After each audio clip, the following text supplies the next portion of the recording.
Hey y'all, we're going to jump into this kale soup recipe. First, you're going to want to grab your potatoes and dice those up.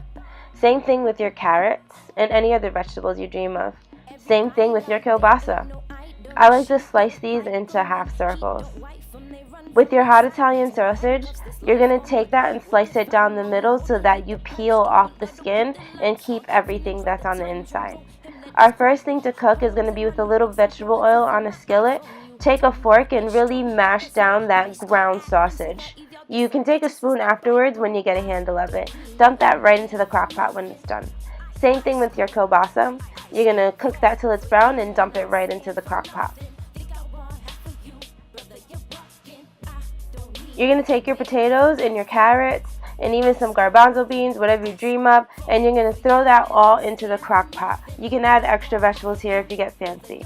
Next is your chicken broth. You can use water and tablets if you'd like, but fill it up to the brim so that it covers everything in the crock pot. You'll take your kale and chop that up small as well and make it be a top layer all over that crock pot so you don't see anything underneath it. When you mix it up, you'll be able to add whatever seasonings you like with a nice layer over it.